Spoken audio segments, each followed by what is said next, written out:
What's up, everybody? Welcome back to another episode of The Bat Collector, in particular, episode 3.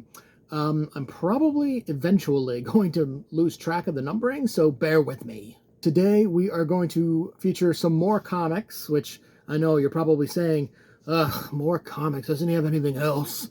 I do have other things, and I promise next episode we will take a look at something else. But for now, I won a couple more auctions for mycomicshop.com, 3 to be exact, and I also picked up a pretty cool book from my local shop, Legends of Superheroes, so we're going to get into those.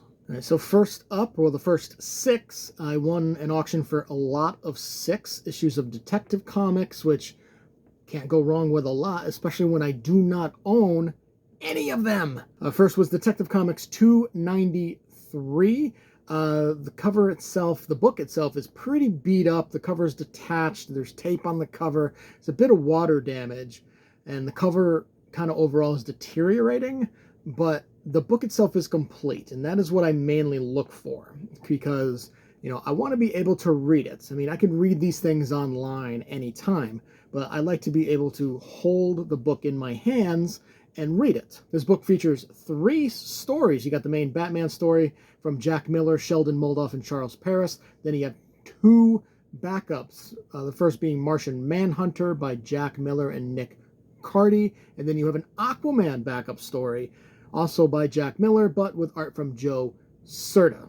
And a cover by Sheldon Moldoff with Ira Schnapp. Next to that is Detective 304, which itself has a pretty big crease in the cover. There's a bit of staining, some fraying, but again, a complete book. The book features 2 stories. The main Batman story from Bill Finger, Batman's co-creator, with art from Sheldon Moldoff and Charles Paris, featuring an appearance by Clayface, the original Basil Karlo. It also has, and its backup story is Martian Manhunter from Jack Miller and Joe Certa. The cover is by Sheldon Moldoff. These next 2, you got Detective 307, which cover has quite a bit of water staining on the cover, and you can tell just from feeling it.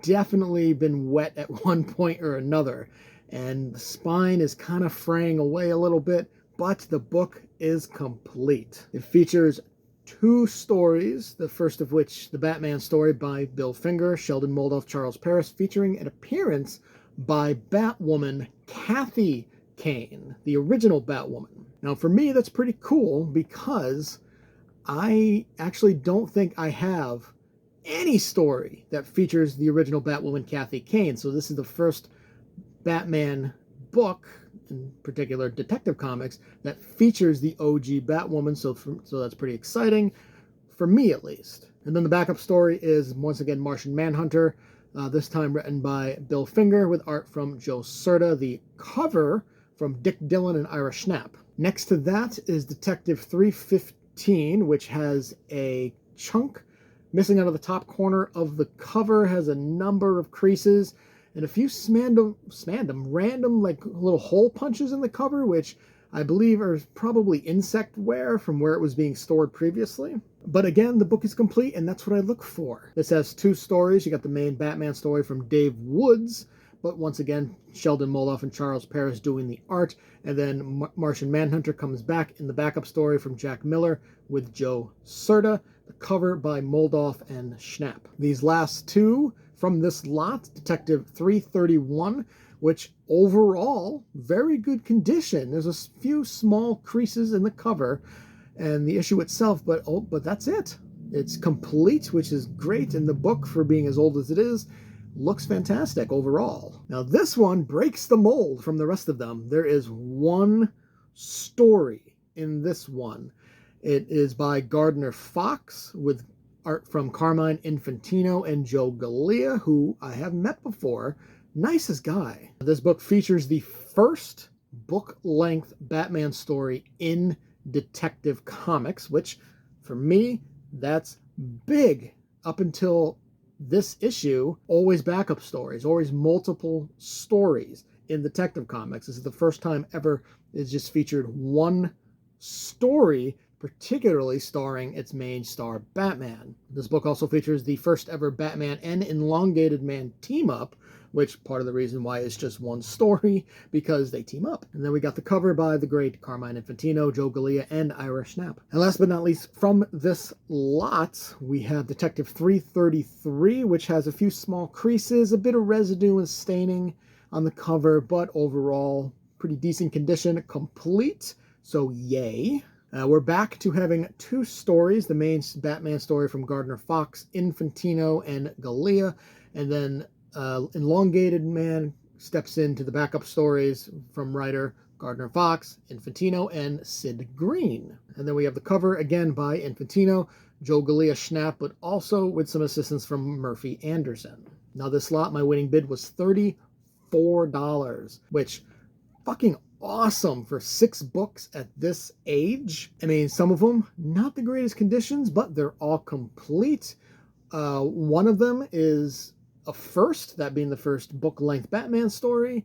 So to get it for only $34 is, to me, exciting. All right, next up, we have 6 more. I won another lot of 6 of detective issues from the same auction, actually. So exciting. First is Detective 342, which has a bit of wear on the spine, but overall pretty good condition. Has 2 stories per usual. The main Batman story by John Broome, Sheldon Moldoff, Joe Galea, and the Elongated Man backup story also by Broome, but stepping into the art, Carmine Infantino and Sid Green, with a cover by Infantino, Galea, and Schnapp.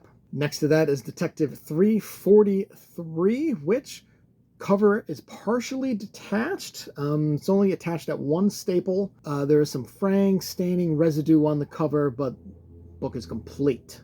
We once again get back to one story, in particular a Batman Elongated Man team-up written by John Broome with an Infantino and Galea art, and they come back for the cover with assistance from Ira Schnapp. These next two, you got Detective 348, which bit of fraying, there's a little tape at one of the staples, and there's some pencil markings on the cover, but as usual, complete, so I am happy. This has 2 stories, the main Batman written by Robert Koeniger, I'm sure I'm pronouncing that wrong, with art from Moldoff and Galea, and then Elongated Man gets back into the backup story written by Gardner Fox, from art from Infantino and Sid Green, and the cover itself by the legendary, not that these other artists aren't legendary, but Joe Kubert with assistance from Ira Schnapp. Then next to that is Detective 350. There's a number of creases in the cover. There's a lot of rips and some fraying, but complete book, so awesome.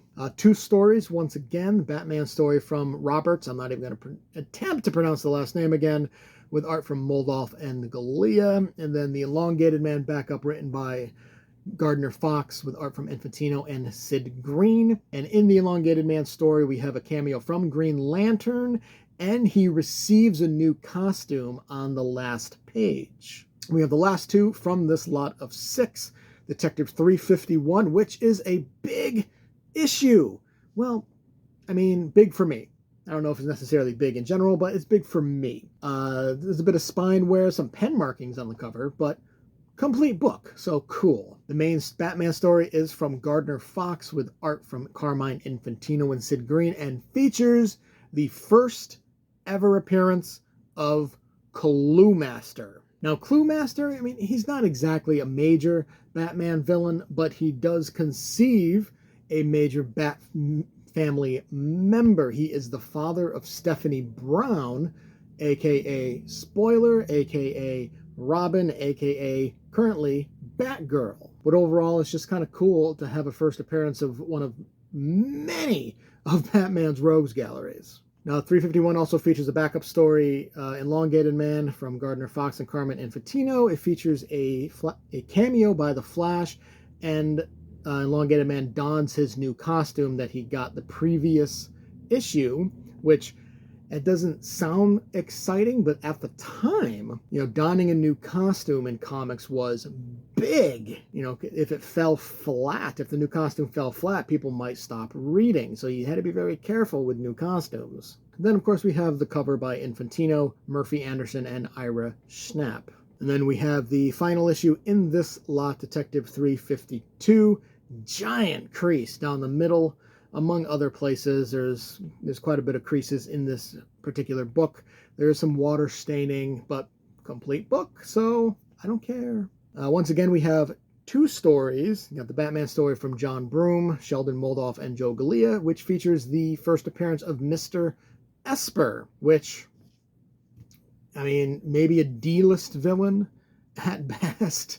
I mean, you don't even hear the name Mr. Esper anymore, period. So he's not a huge first appearance, but at the same time, it's another Rogues Gallery villain, so I'm all for it. Then, of course, you have the Elongated Man backup by Gardner Fox and Carmine Infantino, and featured in this issue is a Batman and Robin pinup drawn by Carmine Infantino and Murphy Anderson, and that is intact. It's in the book. I'm not going to take it out because I don't want it to fall out and like potentially get wrecked because it is an old book. So it's going to stay where it is. I might show it another time, but I flipped through it. It's in there. It's intact. Then, of course, we have the cover from the man himself, Infantino, Murphy Anderson, Ira Schnapp. This particular lot of 6 I got for $27, which is less than the previous lot.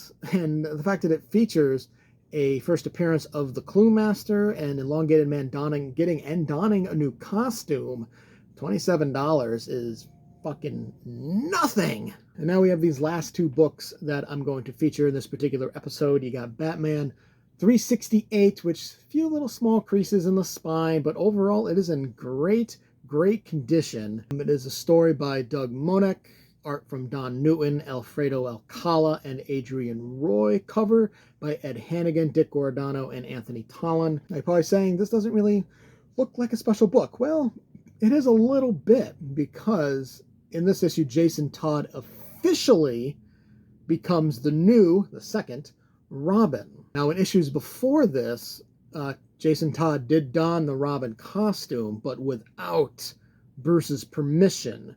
It wasn't until this issue, Batman 368, that he officially, with Batman's blessing, became the second Robin. This particular book was another auction win for mycomicshop.com, my winning bid being $23. So I think I got a hell of a deal there, considering it is the official first appearance of a new Robin, so I'm happy about it.